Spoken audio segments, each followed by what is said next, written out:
Hello bachcho, let's read this question. So the question says, given mod of a vector plus b vector is equal to p and mod of a vector minus b vector is equal to q, the value of p square plus q square is option A 2 times a square plus b square, option B a square minus b square, option C a square plus b square and option D 2 times of a square minus b square.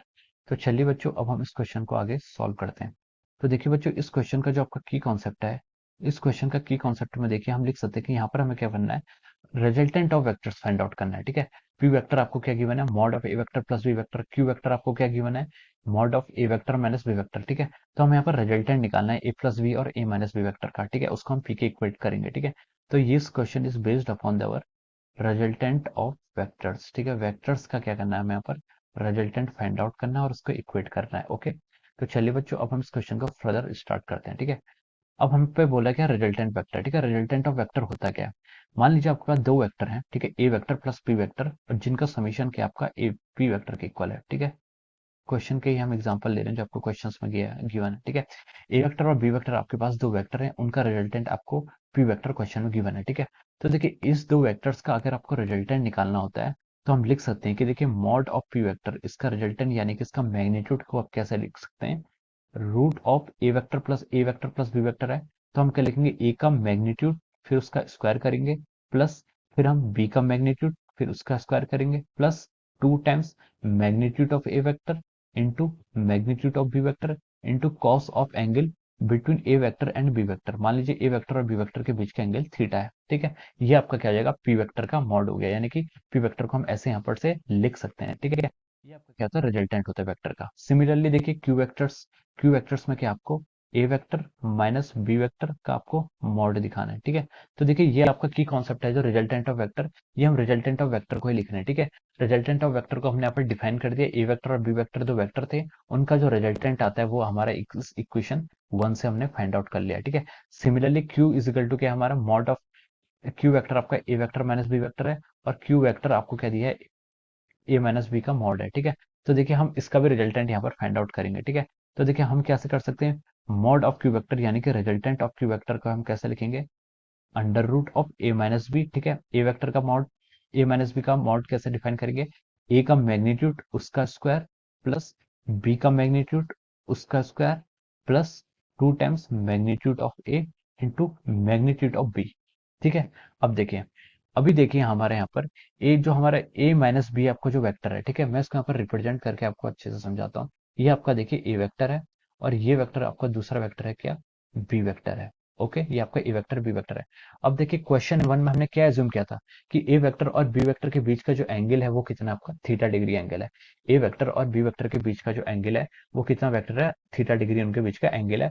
इन दोनों का जो resultant आएगा वो एक ऐसा vector पास हो जाएगा, are vector हम जिसे बोल देंगे, और इस आर वेक्टर को हम क्या लिख सकते हैं, resultant is equal to A vector plus of B vector, ये आपका ऐसे लिख सकते हैं। ठीक है, ये तो आपका क्या आ गया, पी वेक्टर जिसमें हमसे बोला गया था कि हमें A vector plus P vector define करना था। ठीक है, अब देखिए ये आपका पी वेक्टर है तो सॉरी इसको हम क्या बोलेंगे, पी वेक्टर बोलेंगे। ठीक है, ये आपका पी वेक्टर ही होगा। ठीक है, this is our P vector. अब देखिए अब हमसे बोला है कि A minus B vector find out करो।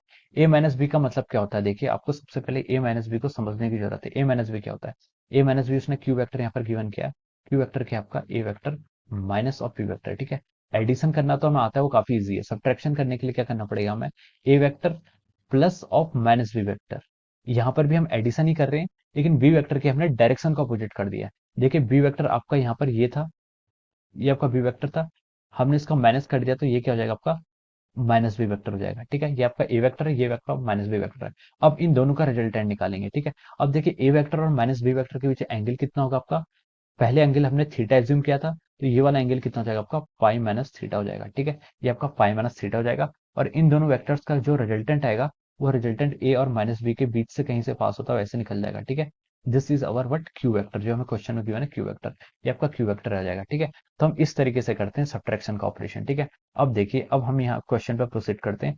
हमने क्या लिख लिया था, ए के मैग्नीट्यूड का स्क्वायर प्लस बी के मैग्नीट्यूड का square plus 2 times magnitude of A into B. ठीक है, अब कॉस एंगल कितना होगा, देखिए पहले ए वेक्टर और बी वेक्टर के बीच में एंगल कितना था, यहाँ से फिगर में देखिए थीटा एंगल था। अब ए वेक्टर और माइनस बी वेक्टर के बीच में एंगल कितना है, 180 माइनस थीटा। तो इस 180 माइनस थीटा को हम यहाँ ऐसे पुट करेंगे। ठीक है, ये अब क्या होगा इसका, अब हम बोल सकते हैं कि दिस इज राइट। अभी आपका राइट इक्वेशन में आ गया, ठीक है।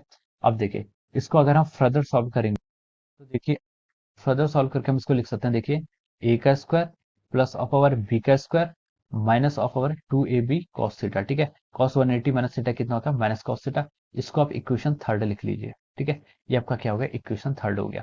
अब देखिए आपने इक्वेशन फर्स्ट भी आ गई, आपको पी वेक्टर भी फाइंड आउट कर लिया और क्यू वेक्टर भी फाइंड आउट कर लिया। उसने बोला है the value of P square plus Q square, P square और क्यू स्क्वायर की वैल्यू हम यहाँ पर फाइंड आउट करेंगे, ठीक है। तो देखिए पी आपको मिल गया है और आपको क्यू भी मिल गया है, तो इसका मतलब P square plus Q square करेंगे, ठीक है। तो देखिए हम ऐसे लिख सकते हैं इसको, हमें क्या फाइंड आउट करना है, देखिए पी का स्क्वायर प्लस क्यू का स्क्वायर, ठीक है। अब देखिए पी आपको गिवन है कितना, इक्वेशन फर्स्ट से, क्यू आपको गिवन है कितना, इक्वेशन थर्ड से, ठीक है। अब पी का स्क्वायर करेंगे तो हम रूट को हटा देंगे, क्या आ जाएगा आपका ए का स्क्वायर प्लस बी का square plus of our 2ab cos of theta, ये आपका क्या आ गया, पी का स्क्वायर प्लस क्यू का स्क्वायर। क्यू का स्क्वायर मतलब इक्वेशन थर्ड का स्क्वायर कर लीजिए, कितना जाएगा ए का square plus of over B का square minus of over 2ab cos theta, ठीक है। ये क्या आ गया आपका ये आपका पी का स्क्वायर प्लस क्यू का स्क्वायर को हमने टोटल डिनोट कर दिया। अब देखिए प्लस 2ab cos थीटा से आपका minus 2ab cos theta cancel हो जाएगा, अब एडिशन हो जाएगा, ए स्क्वायर और ए स्क्वायर ऐड हो जाएंगे, बी स्क्वायर और बी स्क्वायर ऐड हो जाएंगे, जिसको हम लिख सकते हैं directly two times of A square plus of over B square. तो ये क्या आपका आ जाएगा P square plus Q square का फाइनल आंसर, ठीक है। तो देखिए ये किस ऑप्शन से मैच कर रही है, आपका ऑप्शन ए से मैच कर रहा है, ठीक है। So we can write down here that option A is the correct answer. तो हम क्या लिख सकते हैं यहाँ पर, ऑप्शन ए क्या हो जाएगा, इसका करेक्ट आंसर है, ऑप्शन ए इज करेक्ट, ठीक है। ऑप्शन ए के यहाँ पर आपका करेक्ट आंसर है, we can write down option A is the correct answer. Okay, so I hope you all understood this concept. All the best and thank you so much.